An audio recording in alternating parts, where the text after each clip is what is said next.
Same research work, if you are doing to get a MPhil degree, then that is called as dissertation. You know all these things, very basic things. How a research report will look like. What is the anatomy of a research report? So any research report will have these three components: preliminary pages, then main text, then end matter. Either it is a MPhil dissertation or PG project or PhD reporting or any project or proposal you are preparing, whatever it may be, it will have invariably these three components. Preliminary pages, they'll have title page, acknowledgement form where you are thanking the people. Then there's a preface. See, two things are there. One is preface, another is foreword. Okay. So normally preface will be given by the author, foreword given by the external expert. Then we have table of contents, list of tables, list of figures, list of abbreviations. So all those things will be there in the preliminary pages. Then when we come to the main text of any research work, normally we have 5. Some people even we have 6 also. They have 6 chapters. Introduction, followed by review of literature, research, design and methodology, data analysis and interpretation, and finally, chapter where we are trying to bring together all the findings. We are giving the recommendations. We are telling what are the implications, how the findings of this study may be useful to others. Then we are summarizing. So the 5th chapter may have different headings and different subjects, but others are the normally used headings. The main text. Then comes end matter. So here normally we have 2. One is appendices.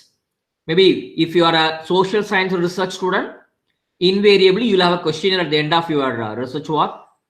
If it is a mathematical student, you may add some mathematical derivations, which need not be incorporated in the main part, but that can be supplemented and given the end matter. And secondly, we should have bibliography. So bibliography is a list of all the resources, whatever you have used for your research work, bibliography.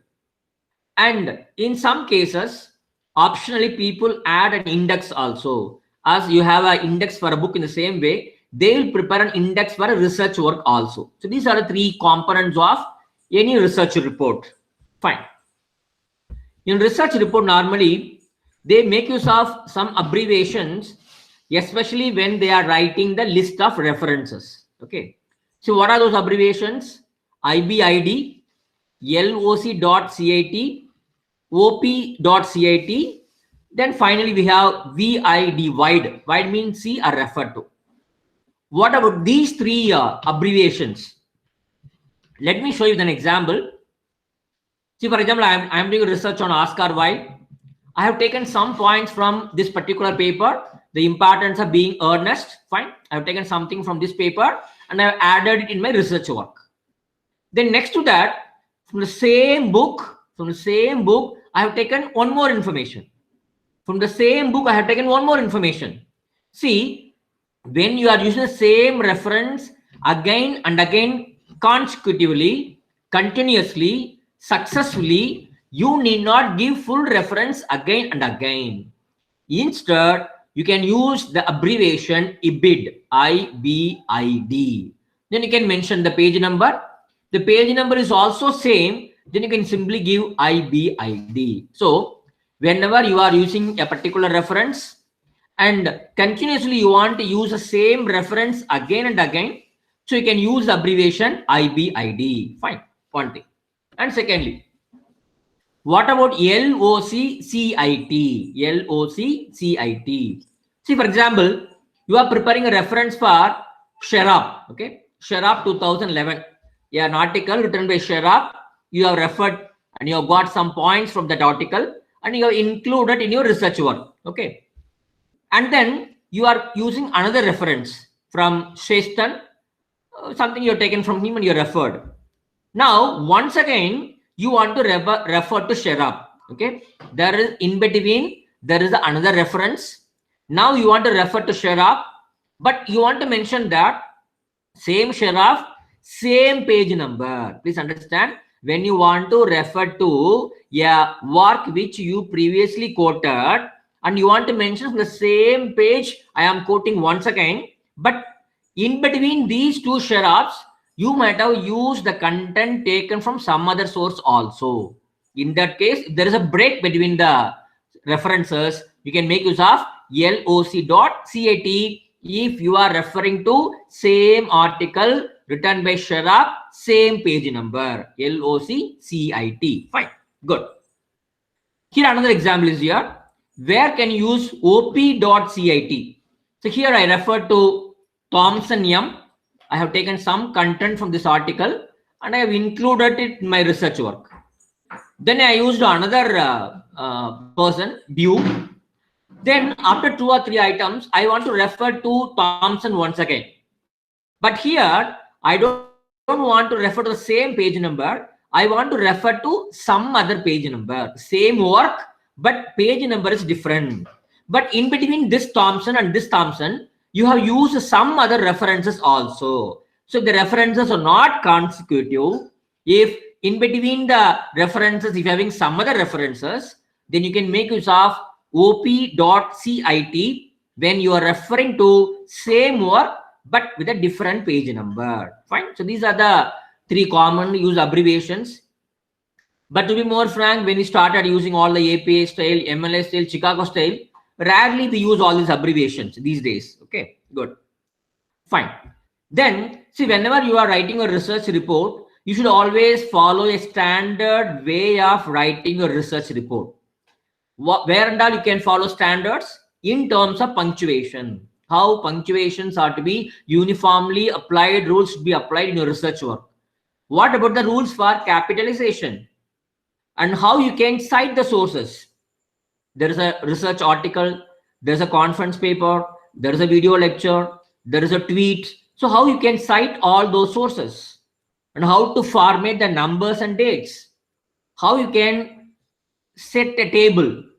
So to have a kind of consistency or uniformity throughout your research work or across the disciplines or across the research reports submitted in university, normally they insist on the research scholars or faculty members to follow a particular style manual, a particular style guide, a particular manual of style, which gives you a set of standards for writing, formatting, and design of your document, so that there will be a uniformity, there will be a consistency in terms of punctuation, in terms of capitalization, in terms of citing sources, in terms of formatting numbers, tables, figures, all those things. Fine. So we need to decide before you start structuring your research report, you have to ask your guide at the university, what is the style manual I have to adopt for structuring my research work? Okay, you should ask. But we have got a good number of style manuals. I would like to list some 15, something like that. Chicago Manual of Style. It's from University of Chicago. It is used for many subjects. Then we have Turabian Style. It's published by a person called Turabian. A manual for writers of term papers, thesis, and dissertations. This is also published by University of Chicago. So these both are from University of Chicago. Then ACS Style Guide for American Chemical Society. So if you want to publish a paper in a journal published by American Chemical Society, then you should follow ACS Style Guide. Then American Medical Association Manual of Style, being published by American Medical Association. Whenever you want to prepare medical papers, research papers, you can follow American Medical Association Manual of Style.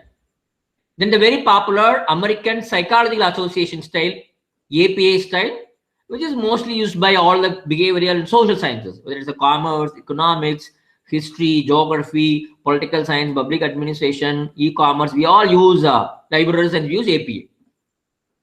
Then American Sociological Association, they got their own style manual.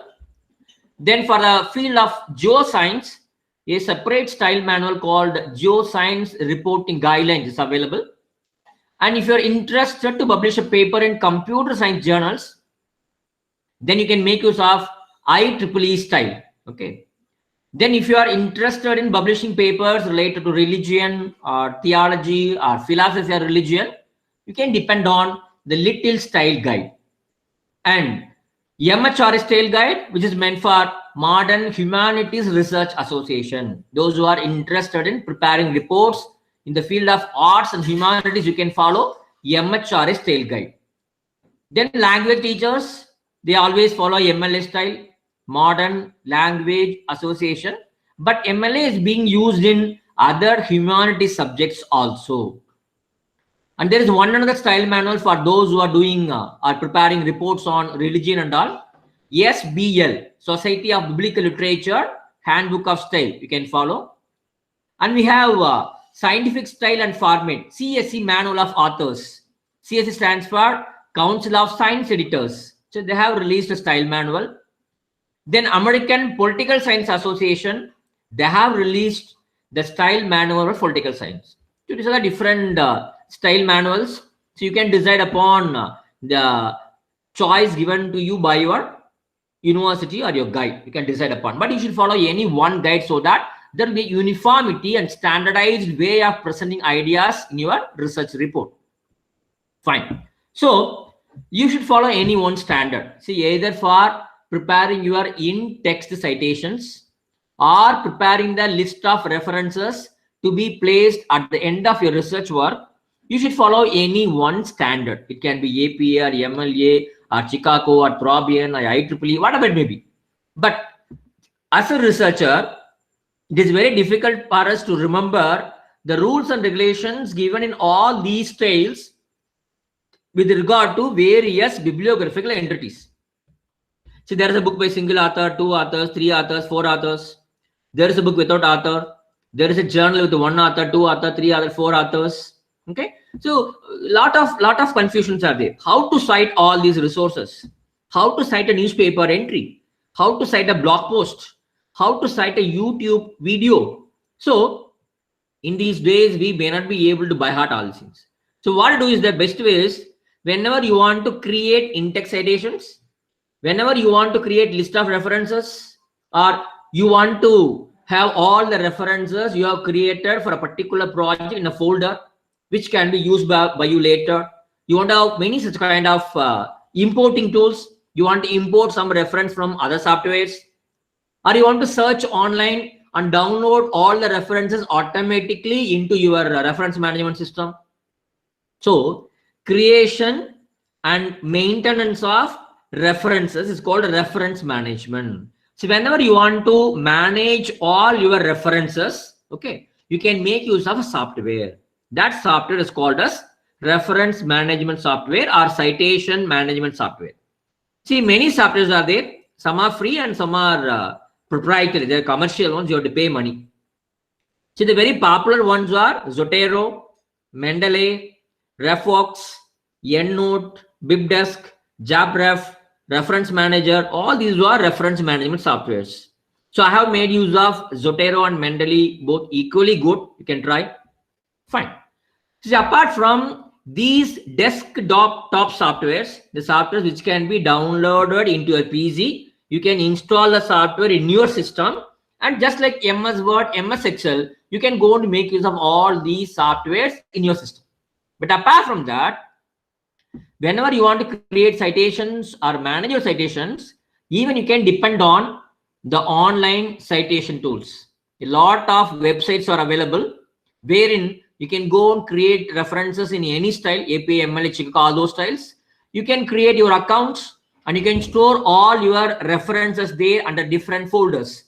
One folder for your PhD work, one folder for your research paper obligations, one paper for your students' research work. Sometimes you can create any number of folders. A good number of online citation platforms are offering all these services. To quote a few, even Mendeley's online version is very good.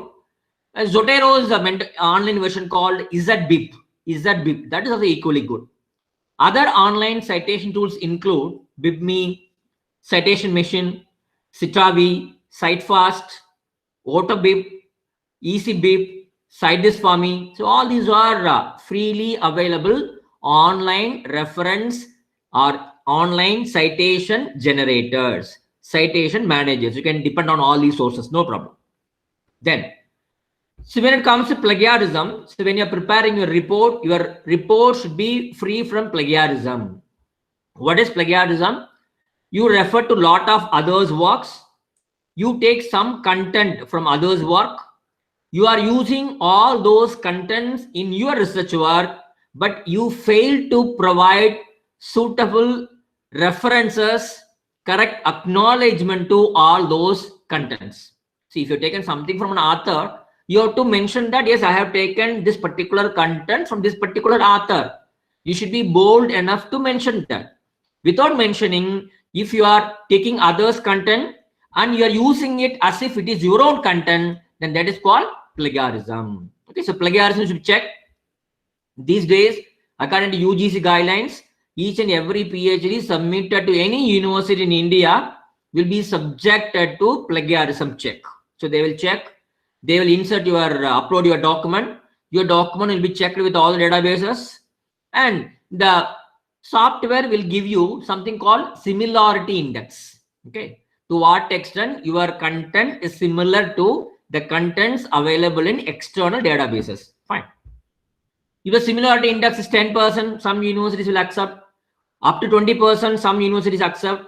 Even up to 30% also some universities accept. Okay. If it is more than that, then the PhD report will be returned to you. Then you have to work on it again so that you'll be able to reduce the similarity index. Then you have to submit it. Okay.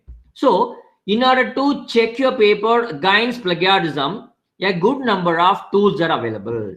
These are the freely available anti-plagiarism tools, plagiarism checkers. But I would suggest you not to depend on all these tools. Okay, they're all free tools. Okay, so be very careful in using these tools. DupliChecker, CopyLeaks, PaperRater, Plagiarism Checker, Plagium, PlugScan, PlugTracker. These are all. They will help you to check the plagiarism of 2 pages or 3 pages or 2,000 words, 3,000 words. So they got their own limitations. But always you are depend on the commercially available authenticated softwares. There are 3 softwares in the market: Turnitin and Authenticate. So both these are from USA. There is a company called Turnitin Incorporation. So same company has produced 2 anti-plagiarism softwares, Turnitin and Authenticate.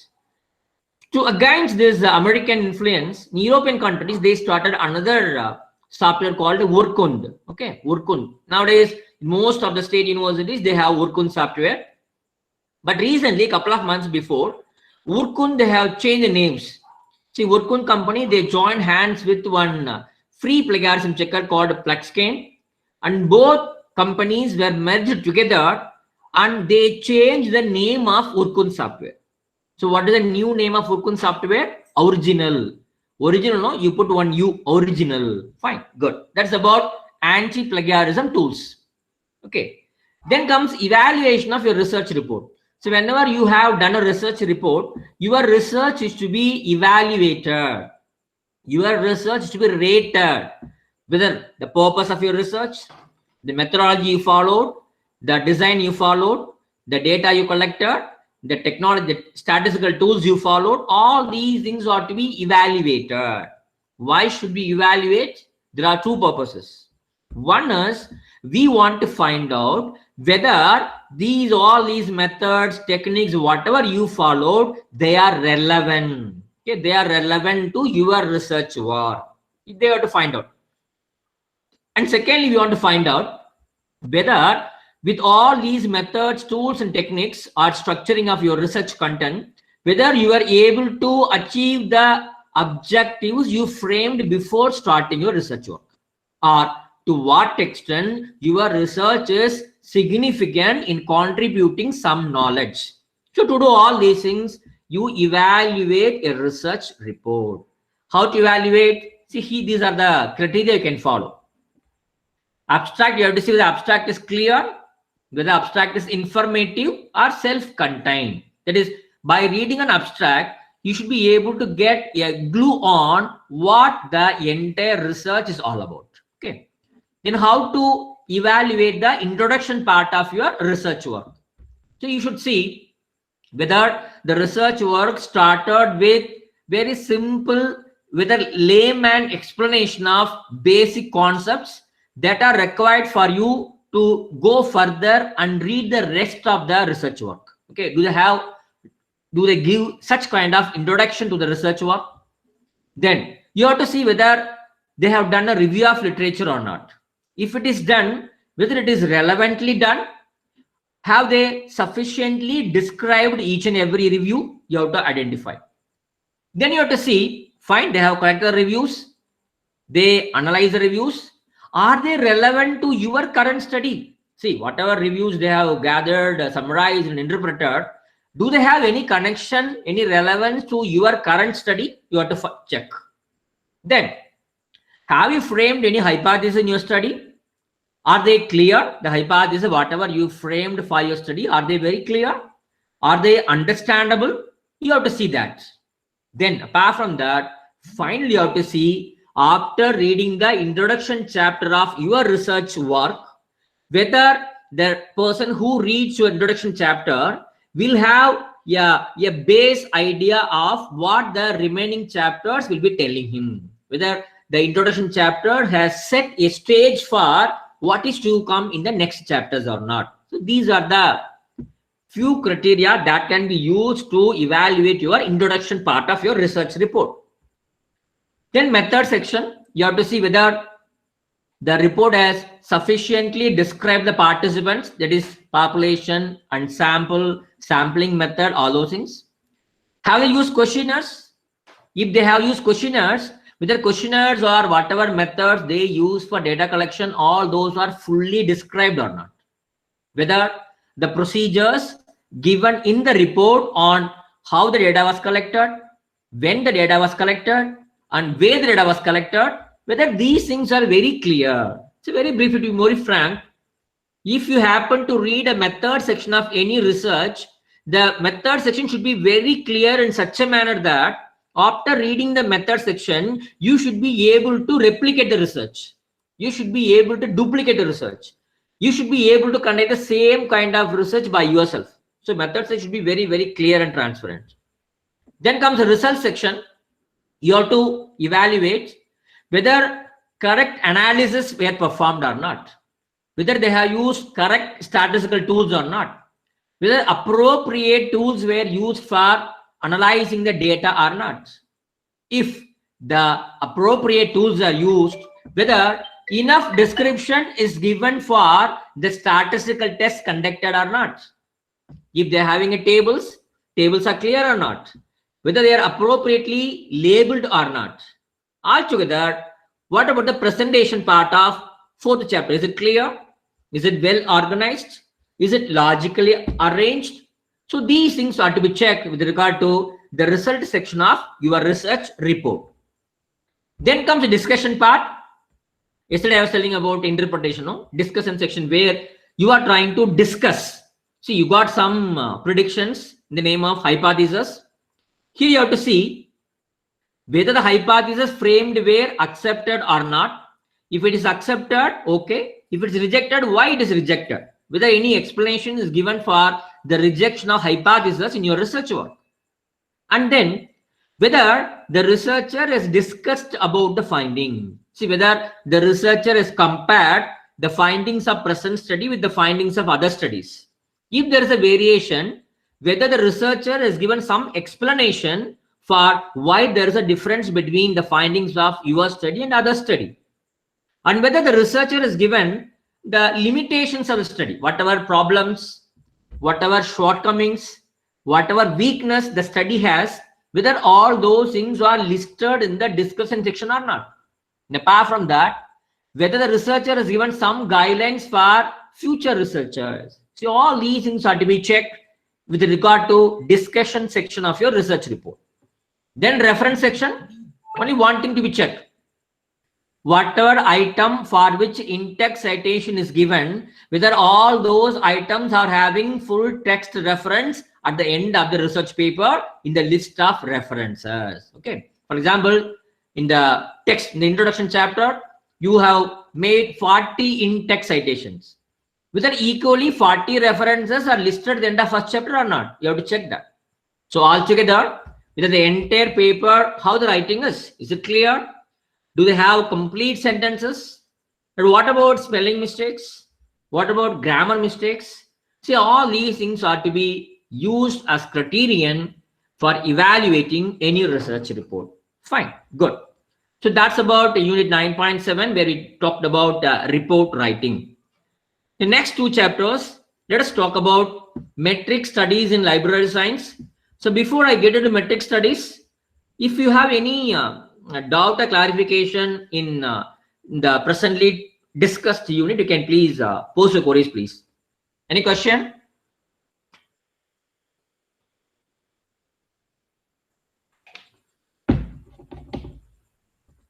Any question in the report writing part of the research work? Sir, what is the difference between thesis and dissertation? See, thesis is what you do for getting PhD degree. Dissertation is what you do for getting your MPhil degree. So that is a convention we have. Okay. MPhil research reports are called as dissertations. PhD research reports are called as thesis. Okay, sir. Okay. Thank you. Any other question, please? Any other question? Okay. So let me continue. Maybe at the end of the 9.8 and 9.9, you can ask questions. No problem. Okay. So the first, these two units, we talk about metric studies. Okay. Yes.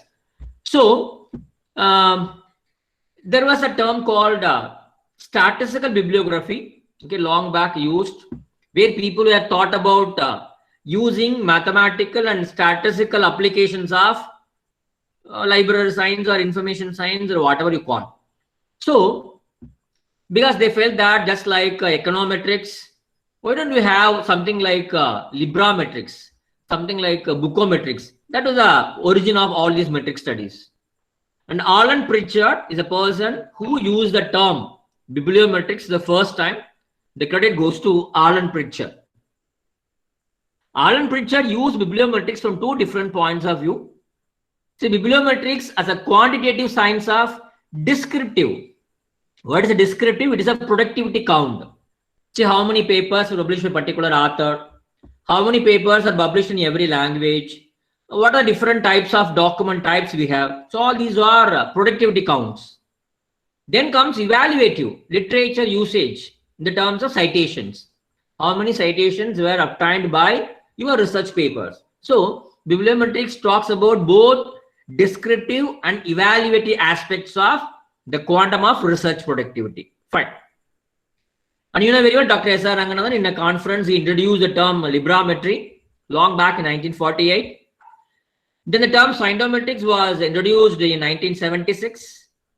The term informametrics was introduced by Otto Nachi in 1979. It's a history. Fine. So when you talk about bibliometrics, the early version of application of mathematical and statistical tools in library science. So that time, 1960s, you take anything, maybe any aspects of text, documents, books, you take, and you will do some kind of metric studies. Okay. See, Ranganathan says that even if you take a simple calculation like how many students have visited your library in a month, how many books you have purchased over a period of time, all these things are metric applications. Average users in a library, average books borrowed, average books issued, average books lost, see per capita expenditure in a library, so all return on investment, all these things are application of mathematical and statistical tools in library science. Okay. And when we talk about bibliometrics, basically we talk about three different laws of bibliometrics. Three different laws. One is Lodka's law of scientific productivity. See, this law, it tells you what is the frequency of publication of authors in a given field. Okay, if you take any subject, biochemistry, mathematics, anatomy, you take any subject, okay, in a given field, what would be the frequency of publication of authors? So he says that out of all the authors in a given field, 60% will have one publication, 15% will have two publications, 7% have three publications. Okay, something like that. How do they calculate this? How do they calculate the frequency of publications of authors in a given subject. It's a very simple formula, 1 by n square. That is a formula. N stands for number of contributions. Okay. Let us see how we can calculate. Okay. Expected frequency of authors in a particular subject. For example, in a particular subject, there are 100 authors. Okay. You calculated 100 authors are there. Each of them has contributed only one paper. Each of them had contributed only one paper. If it is so, using load cost law, you can find out how many authors would be contributing 2 articles, how many authors would be contributing three articles, and so on and so forth. Just by applying this formula, 1 by n by square. So what is 1 here? The number of authors who contribute one paper. Here 100 authors are there. So 100 divided by, what is n square? N stands for number of contribution. For example, I want to find out how many authors would be contributing 2 articles. So 2 square, 2 into 2, 4. So 100 divided by 4, 25. That means in that particular subject, we would be having around 25 authors who would be contributing 2 articles. Fine. What about the number of authors who would be contributing 3 papers? Once again, 100 divided by 3 square, 3 into 3. So 100 divided by 9 is equal to 11 approximately. So there would be 11 authors who would be contributing 3 articles in that given subject. Okay. So that is what load cost law of scientific productivity. So if you know how many authors are contributing single paper in a particular subject, in a particular domain, then you can calculate how many of authors would be contributing 2 articles, 3 articles, 4 articles, 5 articles, and so on. So that is what load cost law is all about. Okay. The second example, I have taken the percentage. Okay. If you take one subject field called big data analysis, for example, in that particular subject, 60% of the authors are contributing 1 article. If it is so, how much of percentage will be contributing 2 articles? How much percentage of authors will be contributing 3 articles? Same formula. 60 by 4, 60 by 9, 60 by 16. That will tell you what is the percentage of authors who would be contributing 2 papers, 3 papers, 4 papers, and so on. So that is what load cost law of scientific productivity. Fine. Then comes S.C. Bradford's law. See, whenever you want to find out the core journals available in a particular subject, you can go for Bradford's law. See, what I do here, for example, you take one subject called mathematical physics. In mathematical physics, thousands and thousands of journals are publishing articles. Okay, you collect all these journals and find out how many articles are published on mathematical physics in all these journals. Fine. So all the articles are collected. You divide all the articles into 3 compartments, almost equal compartments. Okay, 3 equal parts, almost equal parts. If you do so, how do you do that? You'll be arranging the journals in the decreasing order of number of papers published by them. The journal which has published the highest number of papers be the first journal, then the second highest to produce journal. That way you will arrange in a decreasing order. Then you will see first only very few journals will be contributing 1/3 of the total research productivity on mathematical physics. And second zone, little more number of journals will be contributing 1/3 of the total research output. And the remaining a good number of journals, greater number of journals, they also will contribute equal number of articles. It means that while the number of articles remain almost same in all the 3 zones, the number of journals in each zone is more. First zone will have less number of very highly productive journal articles. Second zone will have a still more number of journals. And third zone will have greater number of journals. Fine. So this relationship which exists between these 3 zones is expressed by Bradford like 1:n square. That is a formula. Okay. And in fact, Bradford applied this particular law for the field of geophysics. He has taken 326 journals available in the field of geophysics, and he conducted this particular analysis. He applied this law. Fine. See, Bradford law can be used especially when you want to decide what are the journals you need to buy for your library. So you want to recommend to your users what are the most productive journals they can depend on. No, that time you can use this Bradford's law of scattering. Fine, good. Then comes Zipf's law.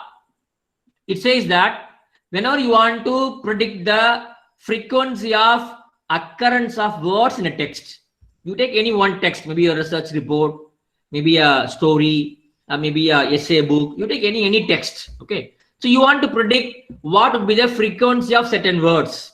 For that purpose, you can make use of Zipf's law. Okay. What is the formula? R into F is equal to K. See, R means rank of the word. How do you rank the word? For example, you take a text, maybe a story book. Okay. Tom Sharpe's Adventures of Tom Sharpe is a book. You take this book, you find out the words. What are all the various words used in this particular storybook?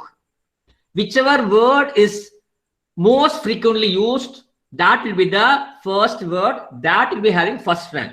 Okay. And second most frequently used word will have second rank. In the same way, you arrange all the words in the decreasing order of number of times the word has appeared in the text. Fine. So you have the rank on the left side and you have the frequency on the right side. First rank word has appeared in 24,000 times. Maybe there, on, all those things. Second frequently word, it might have appeared in some 10,000 places. So that way you arrange. When you arrange that way, for that particular book, if you multiply the rank by the frequency, you will get a constant value. Okay, a constant value which is meant for that particular book. So that is what the Zipf's law is all about. In fact, he experimented and demonstrated the Zipf's law of frequency of word occurrence using the James Joyce Ulysses. Ulysses is a fiction.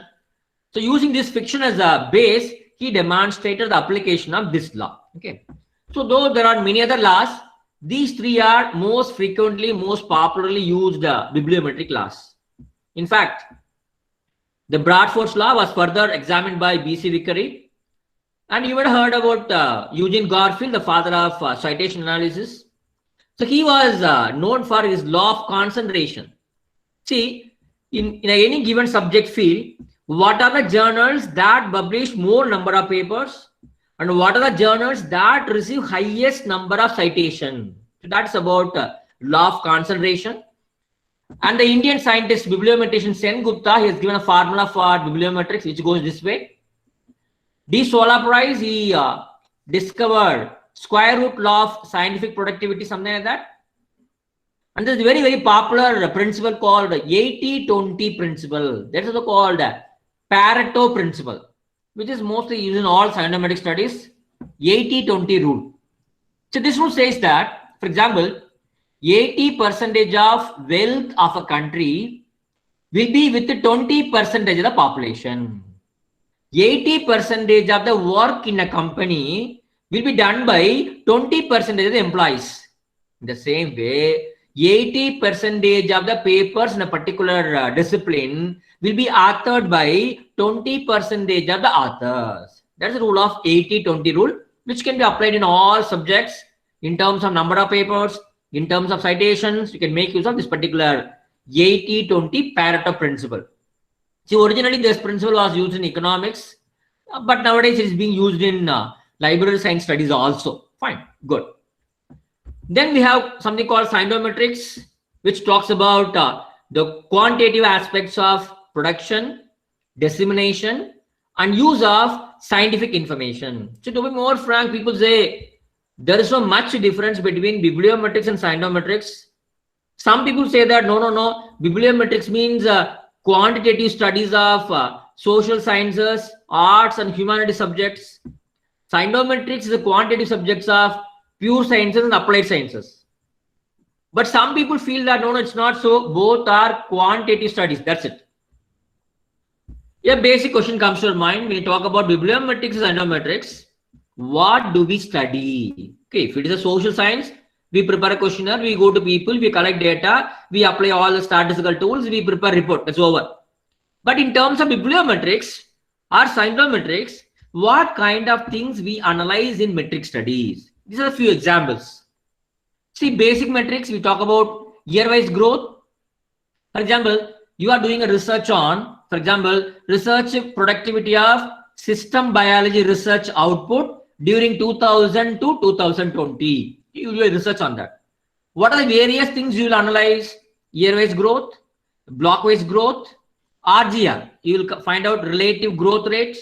You will find out doubling time, language-wise distribution, page number, length of distribution, document type or bibliographical formats of publications. See, these things are studied under basic metrics. Under author metrics, you find out in the field of system biology who are the most prolific authors, year-wise distribution of prolific authors, authorship pattern. How many papers are single author papers? How many are joint authored? How many are multi-authored? Authorship pattern, year-wise authorship pattern, size of the research team, solo team, joint team, small team, big team, very big team, team-wise, co-authorship index, dominance factor. See, dominance factor means, see, I might have written some 10 papers, 20 papers. After 20 papers, if I am not the first author in all the papers, I will not have a dominant. So, the author whose name is listed as the first author in the multi-author papers, he will be having a more dominance factor. So, that kind of analysis. Corresponding author analysis, degree of collaboration. So, out of total papers published in a particular research area, how many papers are collaborative papers? The same way, how many papers are single author papers, rate of single authorship. Then we study about the institutions. If you take system biology, which institutions or organizations have produced the highest number of papers, year-wise institutional metrics, which institutions have got maximum citations, then source metrics. See, what are the journals in which system biology research output are published. See, year-wise sources, most prolific sources, most productive sources, the journals which have got highest number of citations in the field of system biology. Then geometrics, you talk about country-wise or continent-wise, country-wise, year-wise, or continent-wise, year-wise productivity. We can calculate activity index, domestic collaboration index, international collaboration index. So these are the few measures which are related to geographical aspects of your research productivity. Then comes impact metrics. You talk about year-wise citations. So how many citations were received by system biology research output in our study period? What are the total citations? What about the Z9 citations? See, if you go to Web of Science, two different kind of citations are there. The citations you received from journals indexed only in Web of Science core collection, or the citations you received from all the items, all the 9 or 7 different indices of Web of Science. It can be anything. Or you can calculate citation per paper, mean citation per author, global cited documents, the most global cited documents, the most local cited documents, range of citations, relative quality index. What are the percentage of papers which are not at all cited that you can analyze? Kutch index, G index, M index, impact factor, item index. See, all these measures will help you to understand the impact of system biology research output during that particular period. Then you can analyze cited references, number of cited references, most highly cited references, most cited authors in the references, most cited journals in the references, reference spectroscopy. So if you are using a software called BiblioShiny, you can create reference spectroscopy, wherein we talk about the year of publishing of references. So at the end of your research paper, you will list the references. What about the year of publication of these references? You list, that is called reference spectroscopy. Then you can create correlation metrics. Whether there is any correlation between number of publications, number of citations, number of papers published, number of papers not cited. You can conduct this Spearman correlation coefficient.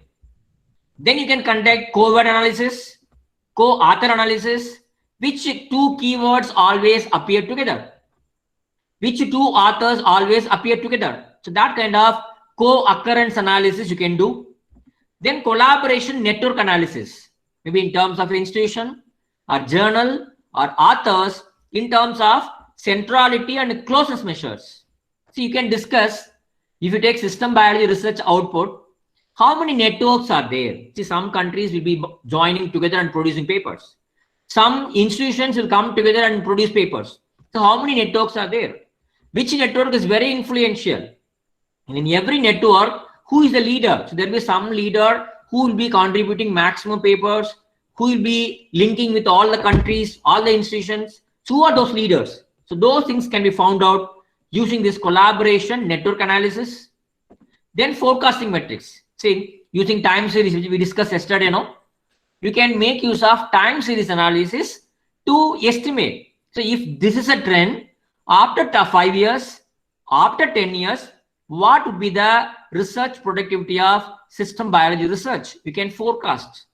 Then you can apply all the bibliometric laws in the field. So these many kinds of analysis you can do as far as bibliometric and cyanometric studies are concerned. Okay, fine. Then comes infometrics, the term which was not very popular, which was coined by Otonacci in 1979. They said that this is a general metric tool which can be used to analyze the production, dissemination, and use of all forms of information, whether textual or journal or conferences or online, all kinds of information can be mathematically and statistically analyzed in terms of infometrics. Fine. Then comes webometrics or cybermetrics. The term webometrics was first coined by Almin and Ingwersen, the scientists, in 1997. Just like webometrics, see, in bibliometrics and cyanometrics, we take the research productivity in terms of particular subject, particular country, or particular organization, or particular journal. We do all kinds of statistical, all those quantitative analysis. The same way, in webometrics, we are going to study about World Wide Web. Okay. For example, how many hyperlinks are there on a particular website? What are different types of hyperlinks that are available on a particular website? What is the structure of this www? And how this www is used by the people? Okay. And how various information resources are constructed and used in the web? What different technologies and their applications in the web? So all these things were studied in webometrics. Okay, fine. So when you talk about webometrics, it's a very popular study in these days. You can study about many different aspects of websites. For example, you take engineering college websites or you take IIT websites, you can conduct on webometric analysis. Okay, you can analyze the web page content. You take the content of websites, what type of content is available in every website. You can do an analysis. Web link structure. What about the links available in the website? You can analyze. Web usage, login history, how many people are using, how they are approaching your website, how long they are staying in your website, those kinds of analysis. Web technology analysis, that is, to what extent your website is being used by different search engines. You can analyze. Then you can study something called Web Impact Factor, WIF. See, Web Impact Factor is nothing but the ratio of two things. What are they? Number of links to a website divided by number of pages available in the website. That is equal to Web Impact Factor. You can have different kinds of Web Impact Factors.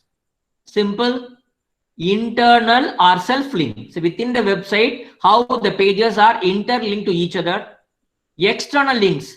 So how many websites are externally directing from them to our web page. Then revised Web Impact Factor, which talks about there is a concept called in-links. So these are the many different kinds of analysis that can be carried out in webometrics. Okay, fine. Then the recently emerged new tool called altmetrics. People say altmetrics, people say alternative metrics, and some people even say article level metrics. Different names are there. What are we trying to do here?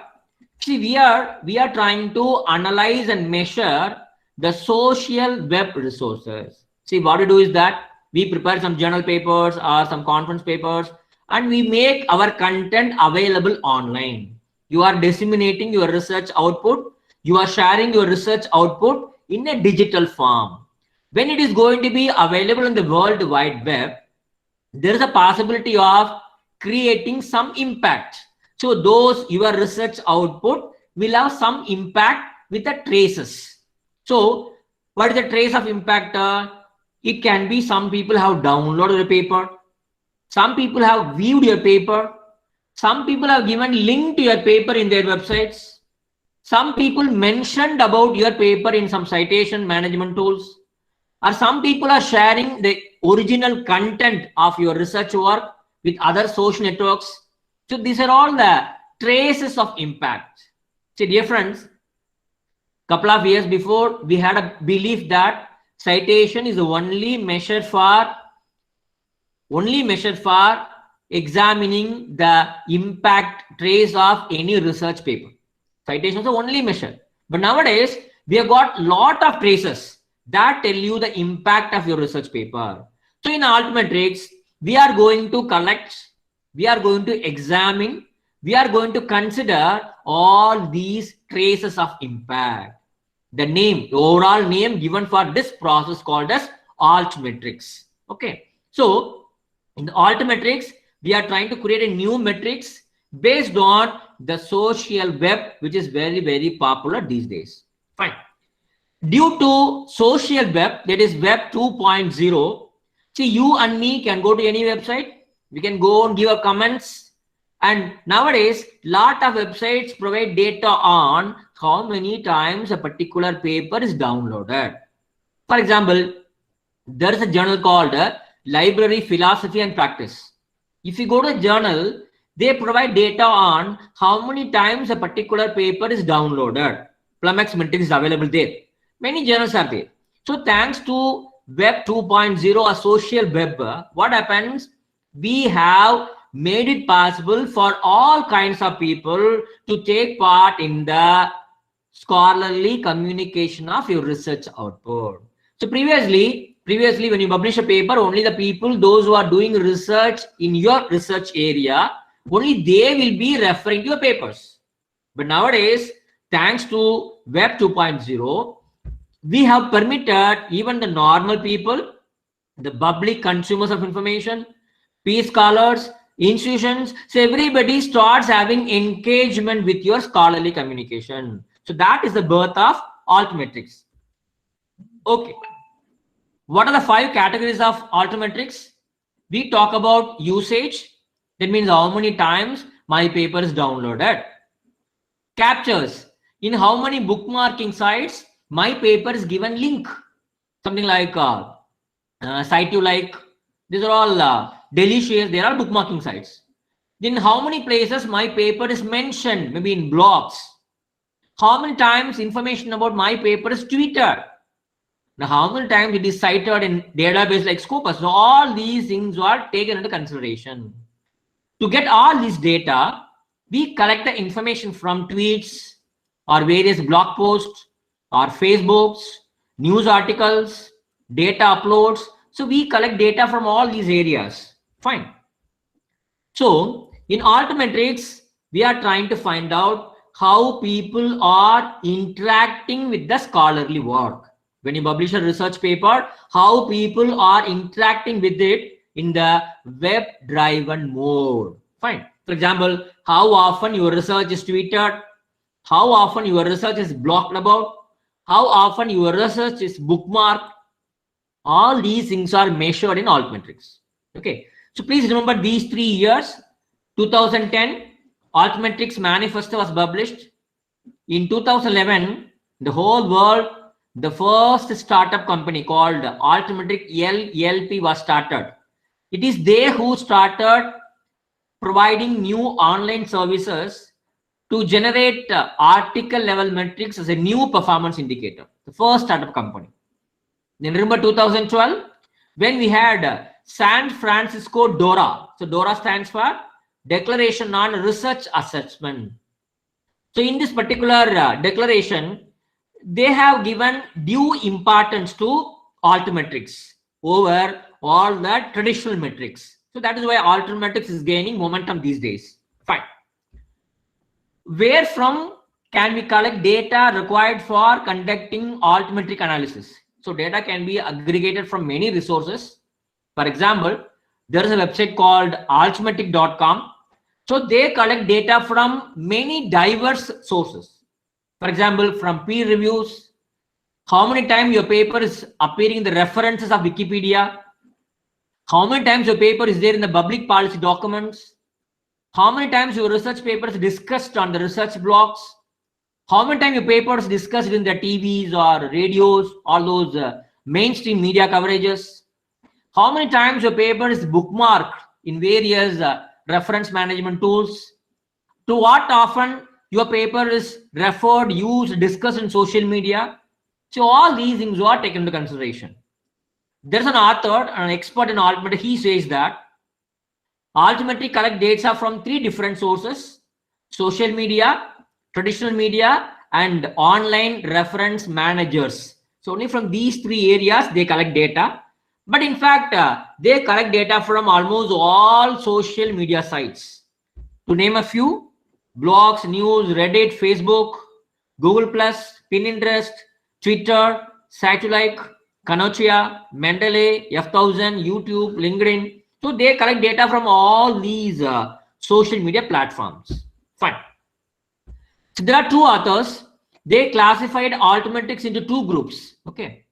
This is engagement-based classification of altmetrics, which was done by Lin and Fenner. So they say that altmetrics can be divided into these 5 groups. One is viewed, that is, how many people have access to your paper. Saved, how many people have saved your paper in the so-called reference management tools.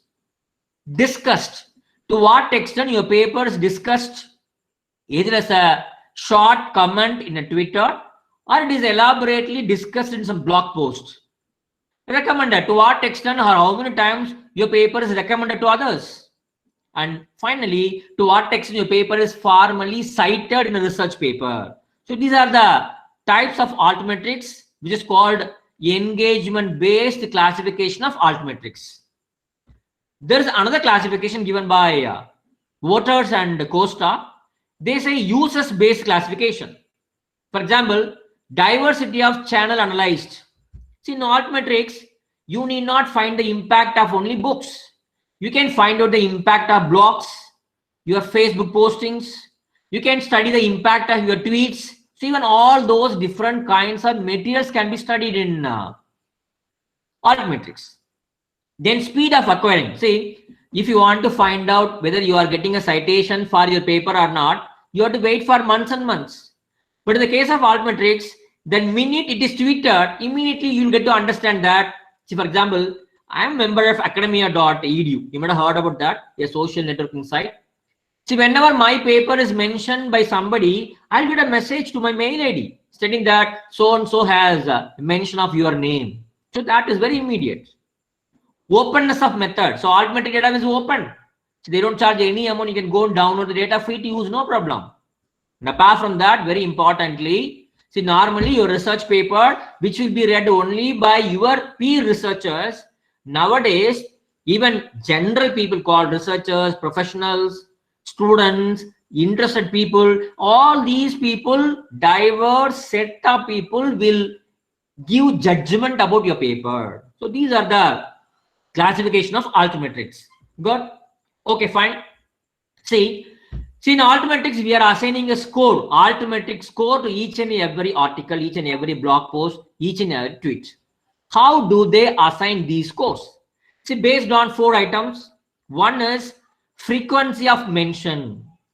How frequently or how many times your research paper is mentioned in various social media platforms. That is one point.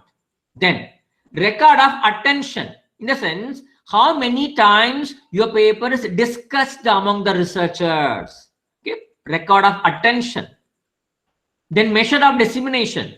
See, when you say that your paper is mentioned somewhere, you have to see where it is mentioned and why it is mentioned. What is the purpose of sharing and discussing your research paper? That is measure of dissemination. Then comes indicator of influence and impact. Maybe how many downloads, how many views, how many peer reviewers' opinions, how many citations, how many storages, how many links, how many bookmarks. So based on these 4 different indicators, they assign altimetric score to each and every piece of literature. Fine, good. So that's the end of metric studies. We discussed about bibliometrics, I know all those things and all. Now, very importantly, let us talk about impact factors, journal, institutional, and authors, and Hutch index, G index, and item index. It's a very, very important topic. Fine. First, let's begin with author metrics. See, whenever you want to find out the research impact of a particular author, an author keeps on publishing papers, how to measure the impact of his research productivity? What are the various tools that can be employed for evaluating the research performance of an individual? So many indices are there: Hutch index, item index, G index, M index, so on and so forth. But let's concentrate on these 4 metrics. Okay. First one is Hutch index, which was suggested by George E. Hirsch, where he was trying to find out the relative quality of physicists. Say many physicists are working in the institute. So he wanted to find out how can we check the relative importance of the scientist, who is better than others. So he introduced Hutch index. It is called as Hirsch index or Hirsch number. But normally we say Hutch index. But though he was trying to measure the relative importance of individuals, Hutch index can be used to measure the impact of a group of scientists, maybe a department, those who work in a particular department, or a particular university, or a particular city, a particular country. You can apply Hutch index for all these different dimensions. Okay. So what do we need to calculate Hutch index?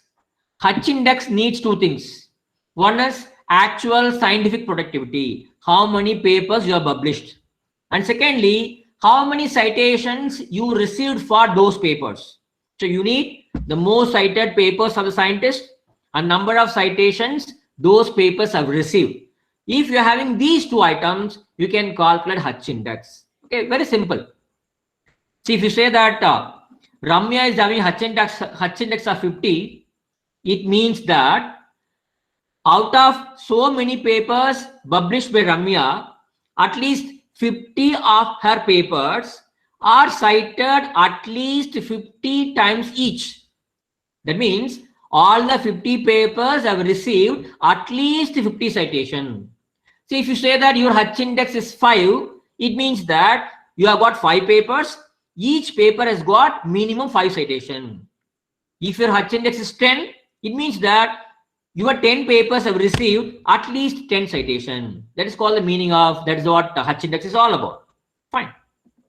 So it was introduced in 2005 and Web of Science is making use of it. Scopus is making use of it. Even Google Scholar is making use of Hutch index.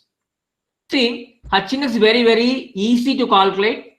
You can compare the Hutch index score of people within one subject to understand who is better, who is not better. And this is only one number by which you can measure both the quantitative and qualitative impact of your research papers. You can find it very simple to calculate. But the problem with the Hutch index is that, see, the person who just started his career in publication, see, for example, I started publishing only from 2019. If it is so, in my case, Hutch index may not be able to provide better score. And secondly, Hutch index is only meant for Web of Science journals. If you are getting citation in some other papers, then that citations may not be counted and included in Web of Science. That is another problem. Okay, these are the few limitations of Hutch index. For example, you publish 5 papers. First paper you got some 2000 citations. Second paper 500 citations. Third paper 300 citations.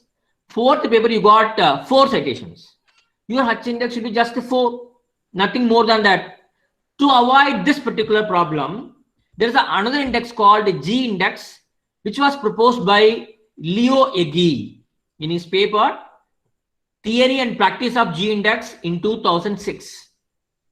See, in Hutch Index, we have taken the citations received by individual papers, but in G Index, we take the cumulative score of citations. I'll tell you very, very simply, I'll tell you. For example, you have published 20 papers, okay? You might have received citation for all the 20 papers, okay? Your G Index will become 20 when, for example, you add the citations received by all the 20 papers. You are totaling first paper 200 citations, second paper 30, you add all the citations. So if your total citation is equal to or more than 400, then your G index is 20. That is, if your G index is 20, your total cumulative citation should be 20 square, minimum 20 square. 20 into 20, 400, minimum 400. If your 20 papers have altogether received at least 400 citation, then your G index is 20. Okay, so this is relatively better than Hutch index because here we are not giving, we give due importance to the research papers which have got more citations, which was not there in Hutch index. Fine. See a small example here. You can see here. I published 20 papers and I arranged all the 20 papers, the decreasing number of citations received. First ranked article, 47 citations. Second paper, 42 citations. I have arranged the decreasing order of citations. Here is not the consideration, only number of citations. So here, 12th paper received 13 citations. 13th paper has received 13 citations. So my Hutch index is 13. My 13 papers have received at least 13 citations each. All these papers have received at least 13 citations. If you take your 14th paper has not received 14 citations. It is only 13 citations. So your Hutch index is not 14, it is only 13. Fine. Okay. What about G index? You find out the cumulative citations. First article, 47 citations. First two articles together, 47 plus 42, 89 citations. So you can find out the cumulative total. Here you see, my 19 papers, 19 into 19, 361. 361 is the square of my rank. 361. Total cumulative citations of 19 papers should be equal to or more than 361. So my G index is 19. My G index is not 20 because if I add the total citations of all the 20 papers, it is not equal to or more than 400. This is only 392. So my G index is 19. I think it's clear to you. Hutch index and G index. Then comes I10 index. The index which was created by Google Scholar. See how many papers have received at least 10 citations. Okay, for example, you published some 10 to 15 papers, out of which only 2 papers have received 10 citations or more than 10 citations. So your I10 index is just 2. Fine, it's a very simple calculation. But though it is very simple, straightforward, free, you just go to Google Scholar. There's a page called My Citation. You can go and find out what is your I10 index. But unfortunately, it is being calculated and used only in Google Scholar, not in any other platform. Okay, fine. I got a few screenshots to show you where you can see the Hutch index in Web of Science. For a particular author, Hutch index is 3. You can see here, first article, 11 citations. Second article, 7 citations. Third article, 3 citations. Fourth article has not received 4 citations. So my Hutch index is only 3. That is, my 3 of my papers have received at least 3 citations each. Fine. Then Scopus, go to Scopus. There is a website called Scopus Preview. That is free. You go to Scopus Preview. Click on author search. You type the name of the author. You'll get the author's name. You can see against each author, Hutch index is available. It's free. You click the author, you can see what is his Hutch index. Fine. Okay. Then if you go to Google Scholar, this is a Google Scholar of one madam. Okay. You can see total citations, Hutch index of madam, and I-10 index. So if you see the madam's papers along with the citations, there is only one paper of madam which has received 25 citations. So madam's I-10 index is only 1. What about madam's Hutch index? You see, first article 25 citations, second article 5 citations, third article 4 citations, fourth article also 4 citations, but fifth article has not got 5 citations. So madam's Hutch index is only 4. Very easy to calculate. It is my Hutch index 5 and my I-10 index is 2 because my 2 papers have got more than 10 citation. Okay, good. Then comes M index. See, some people feel that, sir, in my department there's a teacher who has been publishing for the last 20 years. His Hutch index may be 10 or 20, maybe. But I am a very newly appointed person. Only 2 years are completed. How can you compare my Hutch index with that long career gentleman? That is why they introduce M index. So M index is equal to Hutch index divided by career length of the researcher. That is, for how long you have been publishing papers. For example, there is a person A. He has been publishing papers in 7 years. His Hutch index is 10. There is a B. He has got Hutch index of 4, but he has been publishing only since last 2 years. So their M index 10 by 7. 10 means Hutch index divided by career length. So M index of A is 1.4, but M index of B is 2.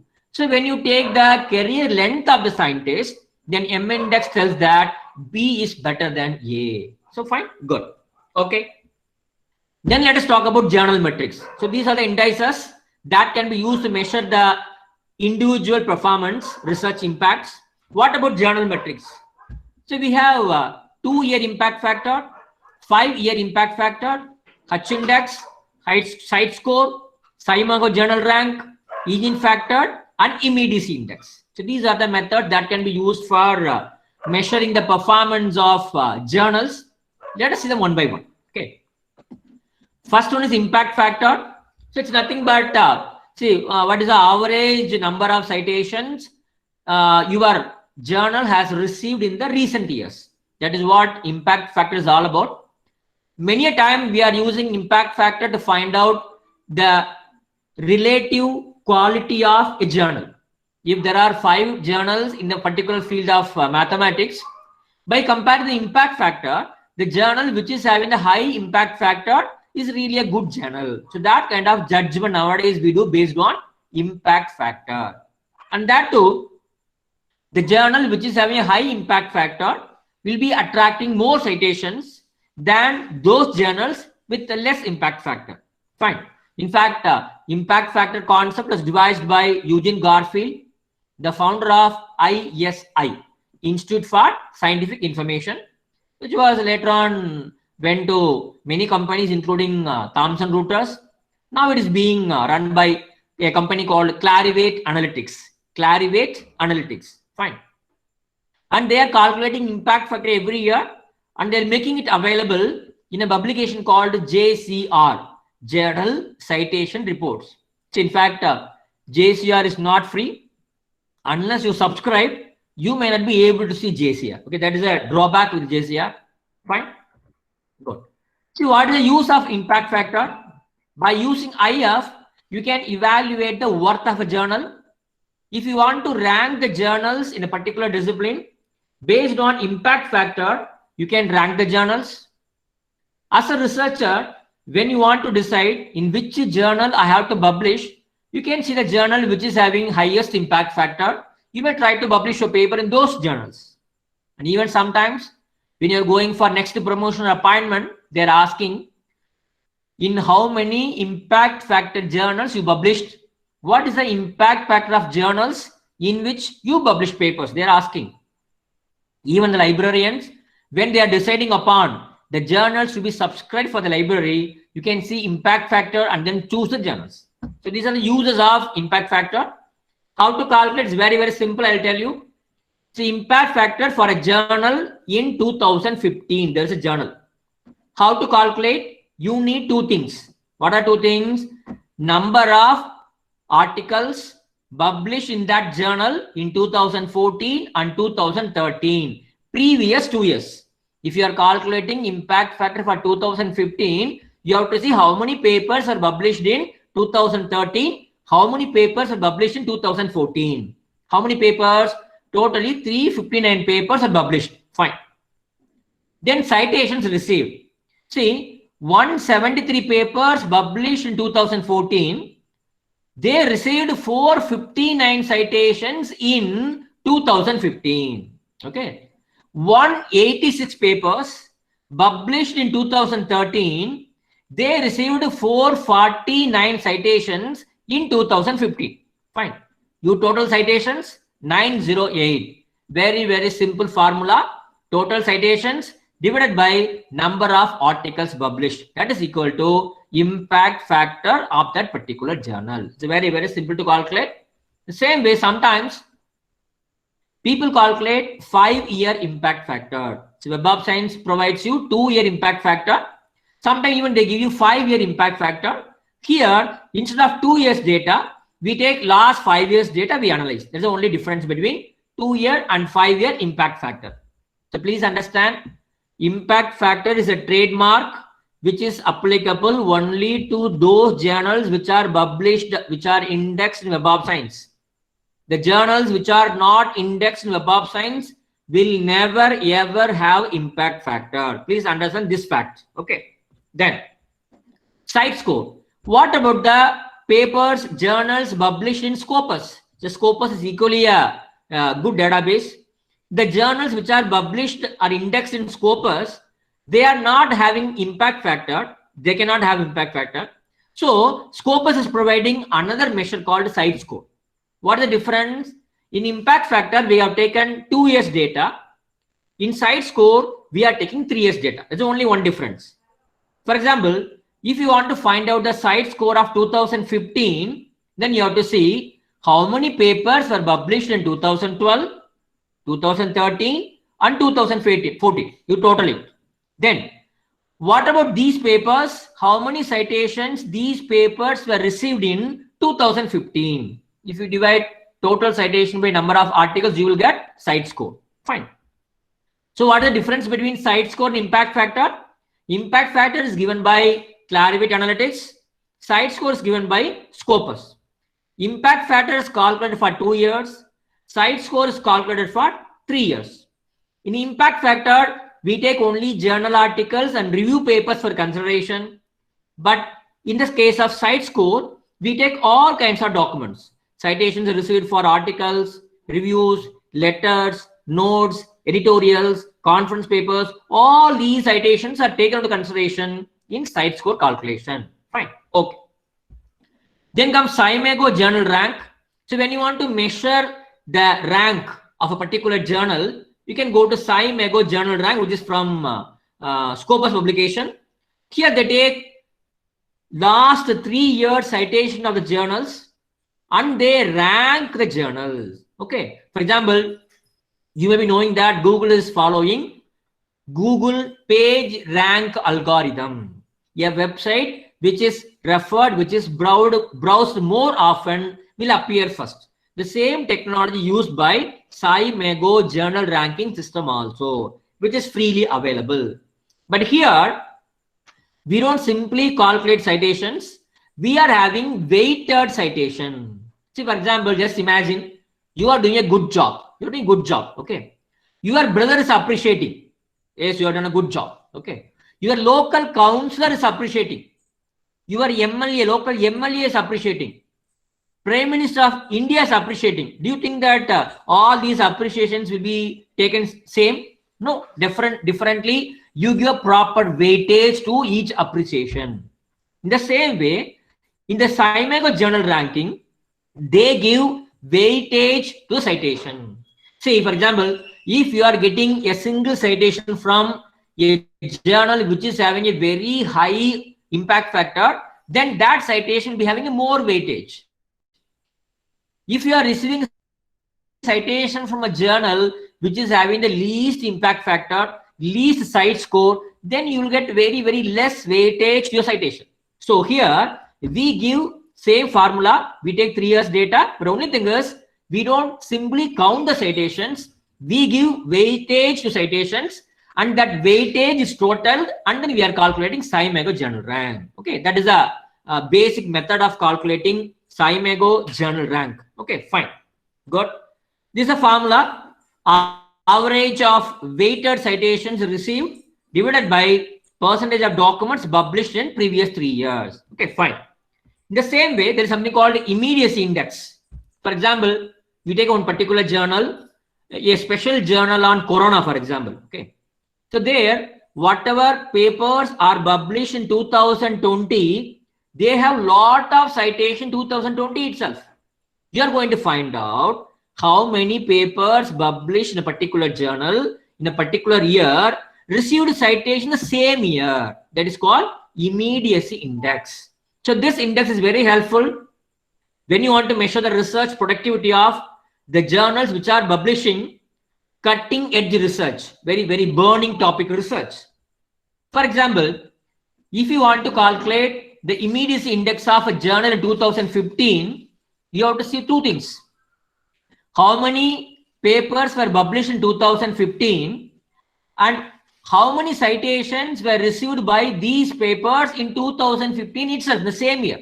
That is called immediacy index. Fine, okay. A lot of places where you can get, if you see JCR report, no, you can see impact factor, 5-year impact factor, immediacy index, all these things can be seen in JCR reports. Then Eigen factor score, just like SCImago journal ranking, Web of Science people, they brought out another technique called Eigen factor. Same like SCImago. How SCImago is giving weighted citation score, the same manner, Eigen factor score also, they are providing weightage to citation. If you are receiving citation from high impact factor journal, your citation is given more weightage.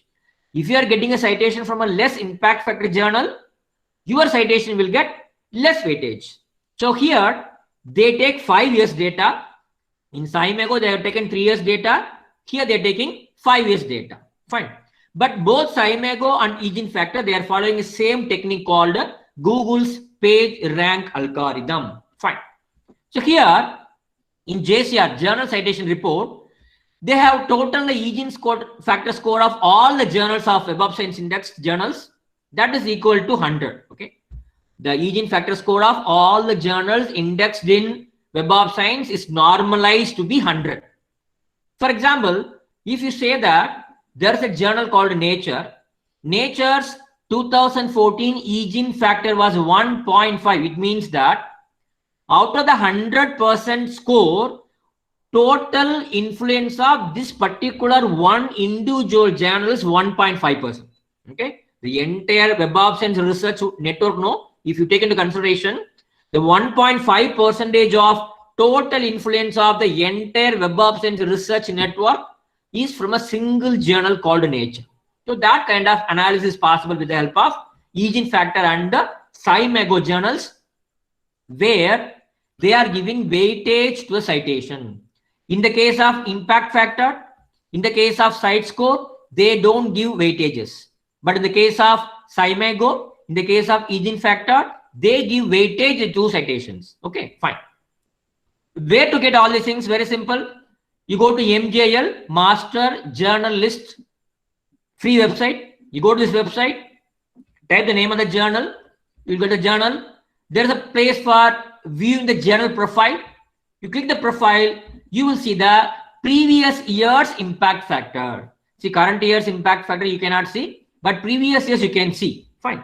It is free. MJ is free. Go to Scopus. Scopus preview is also free. Click on sources. You can choose a publisher, title, or you can choose journals belong to a particular subject. For example, I selected forestry. 191 journals are indexed in Scopus on forestry. You can see the height site score. First journal 10.7 site score. You can free, you can go and check it. Okay. Then Eigen factor, this is also free. There is a special website called eigenfactor.org. You go and type the name of the journal. Journal will appear. You can find out the Eigen factor score of those selected journals. Very, very easy. Even from JCR report, you can see each factor score is very simple. What about SciMago journal ranking? There is a website called SciMagoJR.com. You go to this particular website. This is also free. You click on journal rankings. You can find out which journal is having the highest SJR, which journal is having the highest Hutch index. You can see it's free. Even if you want a particular journal, click the particular journal. You can find out what is the Hutch index of that particular journal, who publishes, all those things. It's free. And apart from that, you can find out the top most journals in engineering, in mechanical engineering from India in 2019. You can choose any subject, any sub-subject. You can choose any country. You can choose any year. Then you can find out the most influential journal. It's very easy. You can go and check before you start publishing a paper. Even you can recommend your students and friends. So, for example, I have selected mechanical engineering from India 2019, which is the topmost journal of the Institution of Engineers. This has got a SJR of 0.336, Hutch index of 12. This okay, you can find out the most influential journals. Then last we have Google Scholar. Google Scholar is a very, very simple to use citation database. Here they are providing two scores. One is Hutch 5 index, other is Hutch 5 median. So there's a difference between Hutch index and Hutch 5 index. Hutch 5 index means Hutch index of a journal for the papers published in the last 5 complete years. So they take only last 5 years papers, last 5 years citations, and they calculate Hutch index, Hutch 5 index. What about Hutch 5 median? So this is based on Hutch 5 index. I'll give a small example here. See, a particular journal, it has got a Hutch index of 60 and a Hutch 5 median of 75. It means that in that journal, at least 60 articles are there which have received at least 60 citations each. All the 60 papers have received at least 60 citations. Fine. That means that minimum 60 citations. Some journals might have received 70, some might have got 80, some might have 90. Fine. If you find out the middle point, a median point of all the citations, the middlemost observation, the median point is called as Hutch 5. Fine, that's good. Just go to Google Scholar. There is something called metrics. Okay, click on Google Scholar, 3 dots are there. Go to metrics. There you can see the journal, Hutch 5 index and Hutch 5 median. You can find out. If you want to find out the Hutch 5 index score of individual subjects, there is something called categories. You click on categories. Many categories are there. You can choose a category of your choice. For example, I choose humanities. In humanities, which journals have got the highest Hutch 5 index? You can find out. Digital journalism, the journal with the Hutch 5 index of 51, highest one. Even in humanities, you can even further go down. For example, I choose feminism and women's studies. In feminism and women's studies, what are the top 20 rated journals in terms of Hutch 5 index and Hutch 5 median? So this way, you can have n number of free platforms where from you will be able to go and measure the relative research impact of individuals, the relative research impact of journals. Fine. So that's about today's class. Now the time for question and answer session. And see, maybe tomorrow or day of tomorrow, I think I'll be coming back to you with a question answer session. See, yesterday and today, whatever I taught you, these six units, I have prepared a set of question bank based on previous year UGC question papers. Either tomorrow or day of tomorrow, I think Manoj sir will decide. We will have a discussion on the question paper things. But now, whatever we have discussed, if you have got some questions to ask, you are most welcome, please. Any questions, please? No, sir, no. LB is not having any question. Okay, what about others? Sir. No, sir. Okay, Sarika, is I not having question? Do you want to ask anything, Sarika? Please go ahead. No, sir, no. Sir, one question. Sir. Yes, please go ahead, LB. Sir, which year API style of citation was developed? Your historical background, I'm sorry, you check in Google, yeah. Okay. If you want to know something about AP, ask me, I will explain. But I don't know the year when it was developed. Okay, I don't remember the year. You may check it, or I will check and tell you next class. No problem. Okay. Okay, sir. Thank you, sir. Any other conceptual clarifications? No, sir. Thank you, sir. Okay. If no other question, I think we'll wind up a session. We'll meet either No, sir. tomorrow. No, Please. sir. Thank you, sir. Sarika, thank you so much. Okay. I think you might have got some points from my class. Okay. Thank you so much for your patient listening. Let us meet either today, tomorrow, or day of tomorrow to discuss UGC previous year question papers on today's and yesterday's classes. Thank you so much. Amrut, thank you so much.